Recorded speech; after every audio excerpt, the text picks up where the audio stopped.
వడ్డీ మీద వడ్డీ ఇవ్వాల్సి వచ్చినా కనీసం ఇవ్వాల్సిన వడ్డీ ఆగండి. మా బాబు పాత బాకీని మనసులో పెట్టుకోకుండా ఈ మంగళసూత్రాలు తాకట్టు పెట్టుకుని 1500 ఇవ్వండి.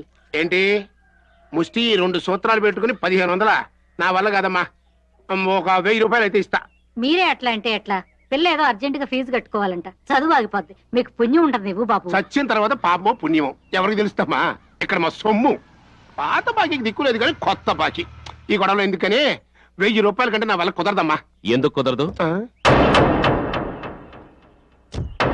చూడు పైడిరాజు, సీతకి ఇవ్వాల్సిన బాకీ మా ఇంటికి వచ్చి తీసుకెళ్ళు. వెళ్ళు. ఓకే. తాళిపోటు ఎందుకు తాకట్టు పెడుతున్నావు అక్క? చెప్పక. అమ్మాయి ఏదో ఫీజు కట్టాలని ఉత్తరం రాస్తేను. మరి నేను మొన్న వెళ్ళినప్పుడు ఎందుకు చెప్పలేదు? ఇప్పటికే ఎంతో సాయం చేశావు, ప్రతిసారి ఏం అడుగుతుంది బాబు? అదేంటక్క, అమృత చదువుకు అయ్యే ప్రతి పైసా నేను ఖర్చు పెడతానని చెప్పాను కదా. సరే, ఎలాగో ఎరువుల కోసం పట్నం వెళ్తున్నాను. అమృత ఈ విషయం మాట్లాడి ఫీజు కట్టేసి వచ్చేస్తాను. ఇక పైన అమృత చదువు గురించి నువ్వు మర్చిపో, సరేనా? అమృత, నీకోసం గెస్ట్ వచ్చారు.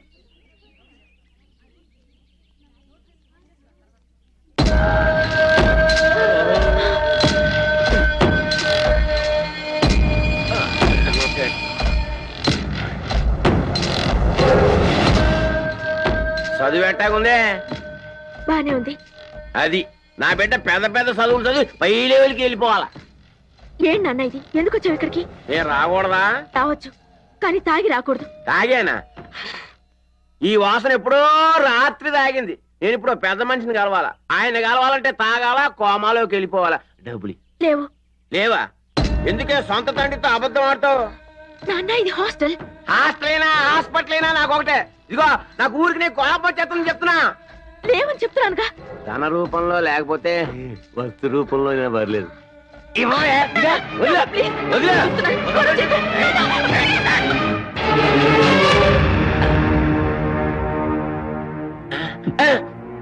ఆ పర్స్ అమ్మాయికి ఇవ్వు. నేను ఇది నా కూతురు పర్సు. చూడు, అనవసరంగా గొడవలు చేసి ఆ అమ్మాయిని బాధ పెట్టకు. ఆ అమ్మాయిని ప్రశాంతంగా చదువుకొని. నువ్వెవడో ఆ మాట చెప్పడానికి? దాన్ని చదివించడం పెద్ద చేయడం నాకు తెలుసు. నేను దాని తండ్రిని. విన్నారా? వీడు తండ్రి అంట. మీకు తండ్రులు ఉన్నారుగా. కూతురు పర్సు కొట్టేసే తండ్రి గురించి ఎప్పుడైనా విన్నారా? వాళ్ళు వినేదంటరా? అది నా కూతురు పర్స్ ఏంటి? అవసరమైతే దాని మెడలో గొలుసు కూడా లాక్కుంటాను. నువ్వెవడో చెప్పడానికి?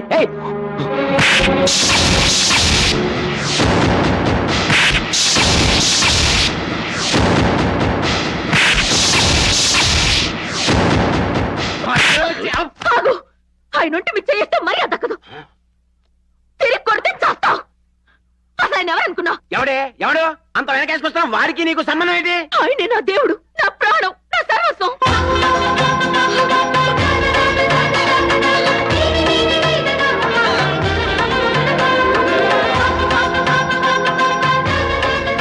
ఆయనే నా దేవుడు, నా ప్రాణం, నా సర్వస్వం. ఆయనే నా దేవుడు, నా ప్రాణం, నా సర్వస్వం. ఆయనే నా దేవుడు, నా ప్రాణం, నా సర్వస్వం.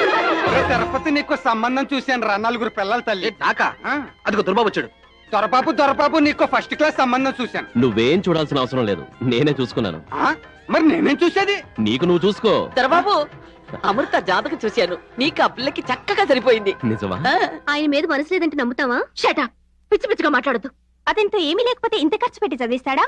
ఆపండి, ఇంకోసారి ఇలా మాట్లాడితే మీతోనే మాట్లాడు. అవును బామ్మ, అమృత నన్ను ఎంతగానో ప్రేమిస్తోంది.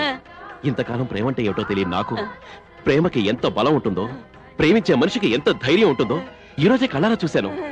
అంతమంది అమ్మాయిల మధ్య కన్న తండ్రి ముందే నేనే తన ప్రాణమని, నేనే సర్వస్వం అని తెగించి చెప్పింది బామ్మ. అయితే వెంటనే సీతమ్మతో మాట్లాడి మీ పెళ్లి జరిపించేస్తాను. కలలో కూడా ఆయనకి నాకు పెళ్లి గిళ్ళని మాట్లాడకండి. నేను చాలా హర్ట్ అవుతాను. అసలు దొరబాబుకు నీకు ఉన్న బంధం ఏంటి? దేవుడికి భక్తురాలికి ఉన్న అనుబంధం. ఆయన నాకు చదువు భిక్ష పెట్టిన దేవుడు. దేవుణ్ణి ఎవరైనా పూజిస్తారు కానీ ప్రేమిస్తారా?